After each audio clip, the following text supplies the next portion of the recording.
ये school bus में था।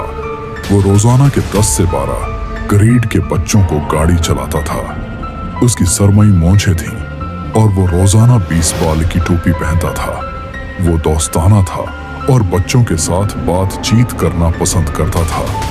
वो मजमूई तौर पर एक अच्छा आदमी लग रहा था, लेकिन उसकी तरफ मुड़कर देखा तो कुछ अजीब और गरीब वाकयात थे। तालीमी साल के आगाज में उसने मुझसे मेरा नाम पूछा और इस बात को यकीनी बनाने के लिए अपने बस रिकॉर्ड्स को देखा कि वो जानता है कि मैं कौन हूँ। दिसंबर के आसपास उसने एक बार पूछा कि क्या मैं किसी वक्त बस में रह सकता हूँ, ताकि वो मुझे बस के कुछ कंट्रोल सिखा सके अगर उसके साथ कुछ हुआ। उसने कहा कि उसने पहले ही कुछ लोगों को सिखाया था, लेकिन वो मुझे सिखाना चाहता था। मैंने उसके बारे में कुछ नहीं सोचा, सिर हिलाया और बस से अत्तर गया। ये दिसंबर के आसपास की बात थी। मार्च के शुरू में मुझे इतला मिली कि उसे गिरफ्तार कर लिया गया है।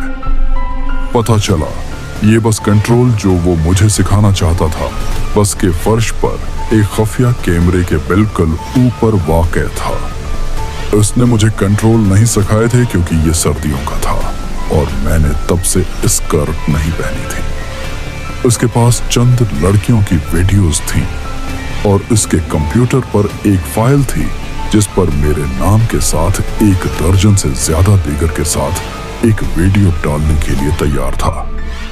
पता चला उसने मेरे कुछ दोस्तों को रखा था जो बाद में बस से अकेले उतरे और उनके जाने बगैर इन्हें रिकॉर्ड कर लिया।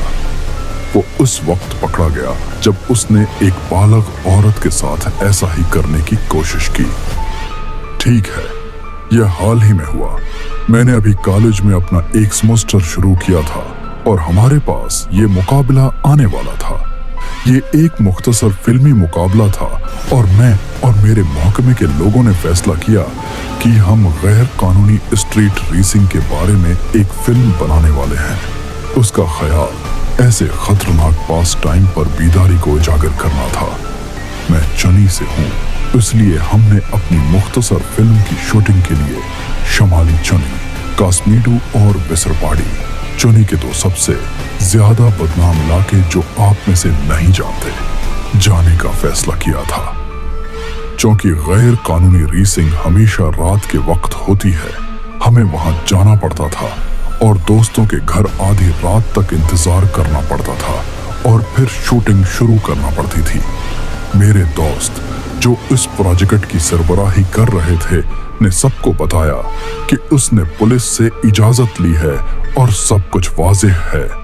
लिहाजा हमने मकामी रेस के लड़कों को बुलाया और शूटिंग शुरू करने के लिए आगे बढ़े। लेकिन जैसे ही हम पुलिस वालों के दिखाए जाने वाले पहले मंजर को समेट रहे थे और मैं सोच रहा था कि सबका ख्याल रखा गया है, ये कुछ नहीं है, लेकिन जब मेरे दोस्त ने मुझे बताया कि उसे इजाजत नहीं मिली थी, इसलिए हमें बोलट करना पड़ा। हर कोई अपनी बाइक पर सवार हो गया और अलग हो गया। मुझे रेसर लड़कों में से एक के साथ जाना था और मुझे नहीं मालूम था कि हम कहाँ जा रहे हैं। जब हम पुलिस वालों से भाग रहे थे तो उन्होंने मेरे तमाम दोस्तों को पकड़ लिया और मुझे रेसर लड़कों के साथ अकेला छोड़ दिया। मुझे नहीं मालूम था कि क्या करूं और रात के वक्त ये इलाका जानलेवा था।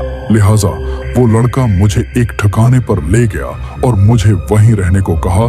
जब वो हालात का जायजा लेने के लिए पुलिस स्टेशन गया, वहां मैं एक ऐसे इलाके में अकेला था जो कातिलों और चोरों के लिए जाना जाता था। फिर वो वापस आया। अब तक 2:30 हो चुके थे।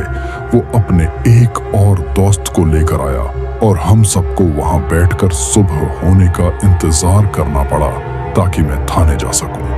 वो 4 घंटे सबसे ज्यादा खौफनाक थे जो मैंने कभी महसूस किए हैं और यहाँ हर वक्त ये लोग घास पी रहे थे और बुलंद हो रहे थे। मैंने तकरीबन उसके लिए सिर्फ एक दौड़ लगाने का सोचा।